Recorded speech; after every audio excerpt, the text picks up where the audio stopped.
Okay, children, continuing ahead with chapter 8. Now we will look at these three sums. These are important sums. I sent you the picture of these sums earlier. Now the thing is that if you were in the class, I would first give you the sum and then I will tell you to try to do it on your own for 15-20 minutes before, and when I give you that time, some of you may come up with the solution also. So now these three sums, of course, one by one you can try them on your own, and then if you don't get the solution, then you can continue watching the video. Sometimes some children come up with their own proofs also, and in all these sums, as I told you, if you are coming with a proof on your own, then it is better, because then you don't have to prepare the sum for the exam, because that whatever sum you do on your own now, that you will find that you will remember it without the need of remembering the sum. You will automatically remember it. Okay. Okay. Anyway, so now we'll just discuss these sums. First question is, ABC is an isosceles triangle. Isosceles मतलब AB equal to AC दिया है आपको. In which AB equal to AC, AD bisects exterior angle PAC. ये जो AD है, ये PAC जो एक एक्सटीरियर एंगल है ट्रायंगल ABC का, वो बाइसेक्ट करता है, यानी एंगल 1 और 2 इक्वल है. हमें प्रूव करना है. एंड एक चीज और गिवन है, CD parallel AB. CD is parallel to AB आपको गिवन है. आपको प्रूव करना है angle DAC equal to angle BCA. DAC is equal to BCA. ये एंगल को प्रूव करना है. And second, ABCD is a parallelogram. अगर आप देखो ABCD पैरेललोग्राम प्रूव करना है तो CD पैरेलल AB तो है. अगर AD पैरेलल BC हो गया किसी तरह, AD पैरेलल BC अगर हो गया तो automatically opposite sides are parallel, then you can write ABCD is a parallelogram. And ये जो फर्स्ट कंडीशन इसमें लिखी है, एंगल ये जो हमें प्रूव करनी है, गिवन नहीं है, प्रूव करनी है कि angle 1 equal to angle 3. Angle 1 equal to angle 3 अगर हमने प्रूव कर दिया तो अगर आप देखो ये किस तरह के एंगल है, ऑल्टरनेट एंगल्स हैं, तो automatically AD parallel to BC आ जाएगा. And then you can write since AD parallel to BC and CD parallel to AB, therefore the given figure is a parallelogram. So इस question में ये वाला part जो first part है, that is the most important part. Second part जब हमारा first part होएगा तो सेकंड पार्ट हमारा ऑटोमेटिकली हो जाएगा. So the first part is the most important part of this sum. तो अगर हम देखें, हमें गिवन है AB इक्वल टू AC. तो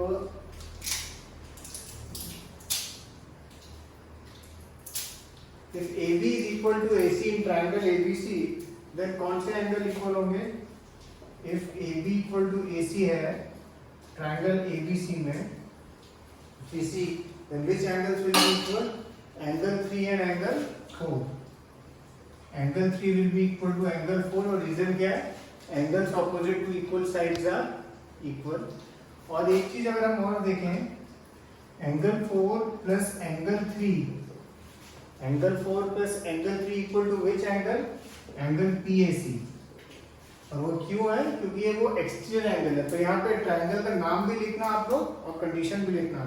ये जितने भी सम्स हैं, always remember to write all the reasoning properly. Okay, reason क्या लिखोगे आप? Exterior angle. एंड कौन से ट्रायंगल का? ट्रायंगल ABC का. अब एंगल PAC यानी ये वाला एंगल किन दो एंगल का बनता है? Angle 2 plus angle 1. और हमें एक चीज ऑलरेडी गिवन है कि AD जो है वो बाइसेक्ट करता है एंगल 2 और एंगल 1. तो यानी एंगल 2 और एंगल 1 क्या है? इक्वल है. तो यहाँ एंगल 2 की जगह भी मैं एंगल 1 लिख देता हूँ, तो यहाँ पर 2 एंगल 1 आ गया. सिमिलरली एंगल 3 एंड एंगल 4 भी इक्वल है. वो इसलिए इक्वल है कि sides opposite to angles opposite to equal sides are equal. तो एंगल 4 की जगह भी एंगल 3 लिख देता हूँ, 2 एंगल 3 आ गया. 2 2 cut, angle 3 equal to angle 1 जो हमको प्रूव करना था.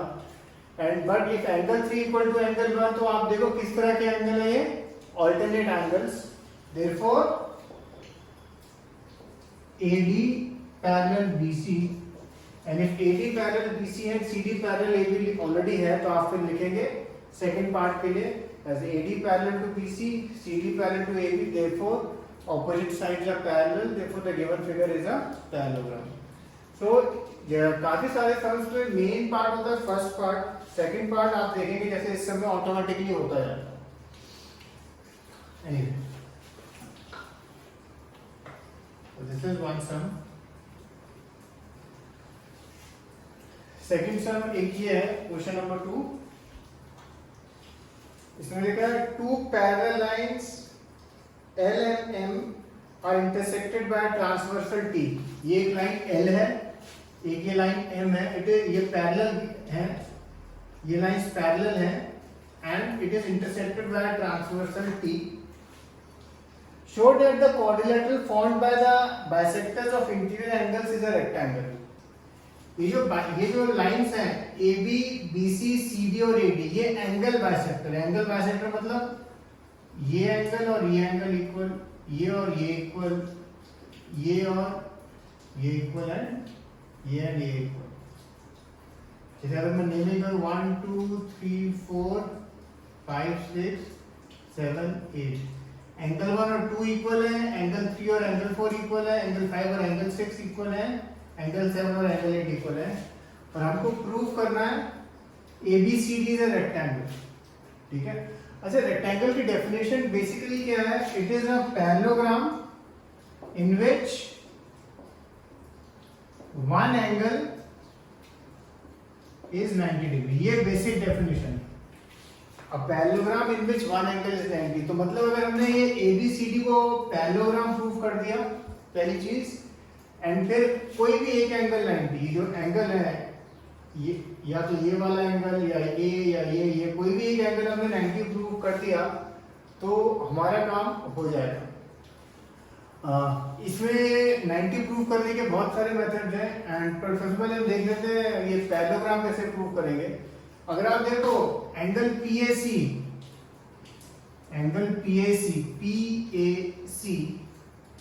Is equal to angle ACR।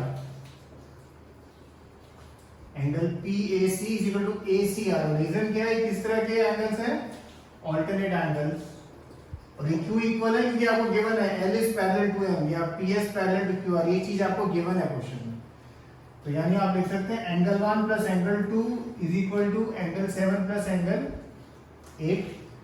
अब एंगल 1 और एंगल 2 हमें क्या गिवन है? इक्वल है क्योंकि AB बाइसेक्टर है, सिमिलरली CD भी बाइसेक्टर है। तो आप लिख सकते हैं 2 angle 2 is equal to 2 angle 7।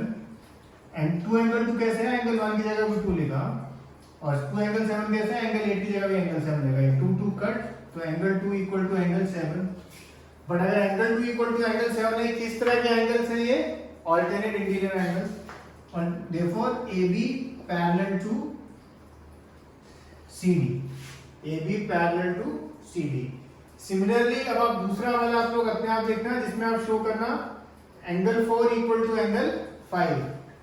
ये वाले एंगल 4 इक्वल टू एंगल 5। तो अगर एंगल 4 इक्वल टू एंगल 5 होता है then what you can write AD parallel to BC। And AB parallel to CD and AD parallel to BC। ये figure किस तरह का हो जाता है?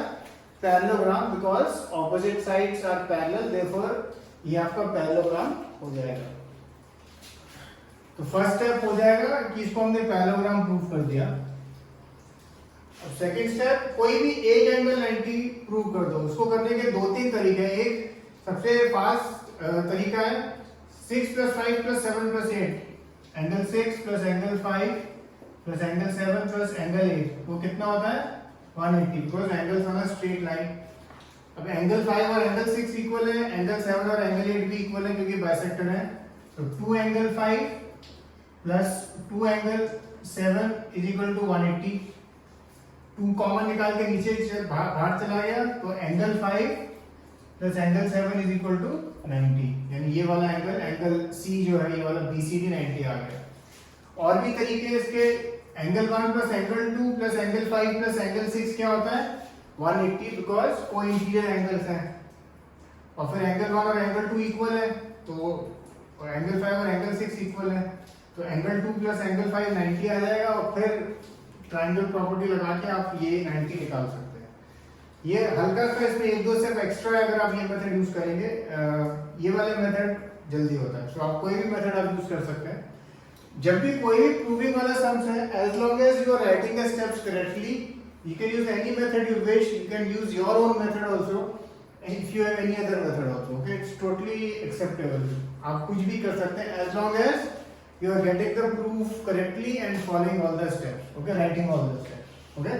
So anyway, so in this question में 5 plus 7 जैसे 90 आ गया, तो if उसके बाद बस आपको लिखना है as in the above figure ABCD is a parallelogram in which one angle is 90, therefore it is a rectangle, okay. Okay, so next sum, अच्छा next sum जो है ना बस ये स्टेटमेंट लिखी होगी, show bisectors of angles of a parallelogram form a rectangle, ठीक है। काफी सारे सम्स में ना ये बस स्टेटमेंट लिखी होगी ऐसी, जो है फिर आपको फिगर अपने आप बनानी है, you have to think and then you have to make the figure, okay। जैसे लिखा है इसमें show bisectors of angles of a parallelogram form a rectangle, तो मतलब आपको एक पैरेललोग्राम बनाना है ABCD, और फिर उसके बाइसेक्टर, मतलब ये बाइसेक्टर है, ये एंगल A का बाइसेक्टर है, ये एंगल B का बाइसेक्टर है, ये C का और ये D का। जैसे 1 2 अगर नेमिंग करें 3 4 5 6 7 8, 1 और 2 इक्वल है, 3 और 4 इक्वल है, 5 और 6 इक्वल है, 7 और 8 इक्वल है। एनीवे, तो ये bisectors prove PQRS to be a rectangle, okay. अब जब ये सब करेंगे ना, तो इसमें रेक्टेंगल प्रूव करने का एक ही मेथड हम देखेंगे कर पाएंगे, वो है कि अगर हमने ये एंगल्स 90 प्रूव कर दिए, ये वाले जो एंगल है P, ये और ये, अगर हमने किसी तरह 90 प्रूव कर दिए तभी हम ये कर सकते हैं। अच्छा, इसमें एक चीज ध्यान रखना, जैसे जो मेथड एंगल P का होगा exact mirror image angle R के लिए होगा, तो आप जब आप एंगल P 90 प्रूव कर दोगे तो R के लिए आपको दोबारा नहीं करना है, आपको बस लिखना है similarly we will do for angle DRC या एंगल R, ठीक है। आपको दोबारा पूरा लिखने की जरूरत नहीं है। सिमिलरली जब आप ये वाला एंगल है, ये वाला एंगल, इसको जब हम 90 प्रूव कर देंगे तो ये वाले एंगल के लिए एग्जैक्ट सेम मेथड है, तो आपको वो दोबारा लिखने की जरूरत नहीं है। सबसे पहले हम ये वाला देखते हैं, ये कैसे हम 90 प्रूव कर सकते हैं।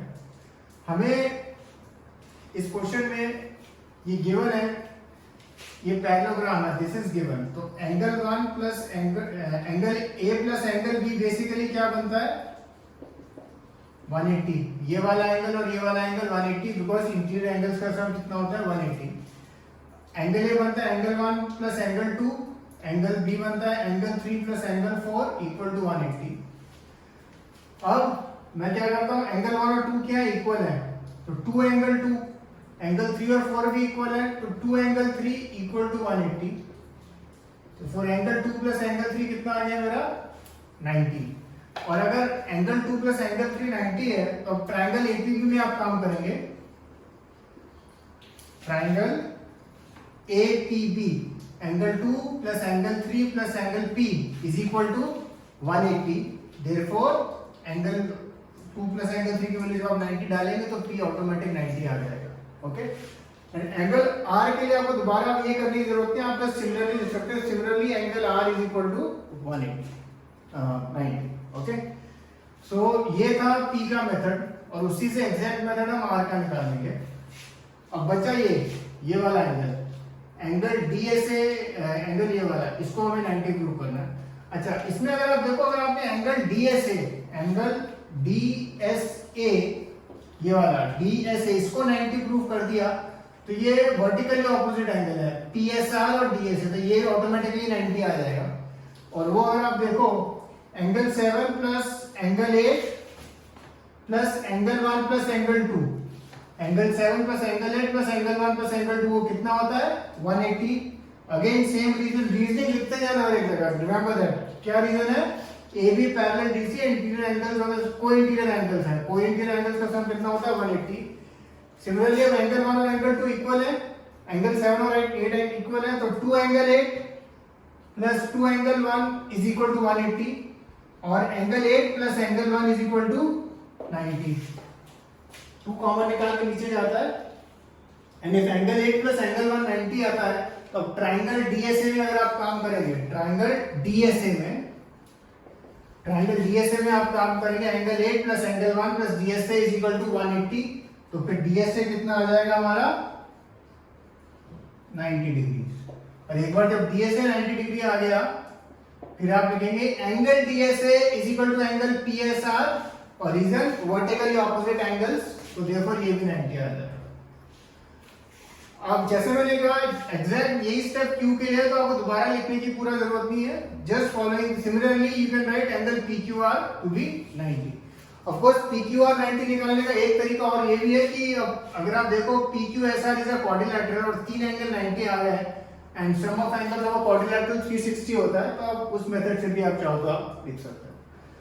एंड अगर all the angles are 90 degree, then we can say PQRS is a rectangle. Okay, so finish till here. Cheers.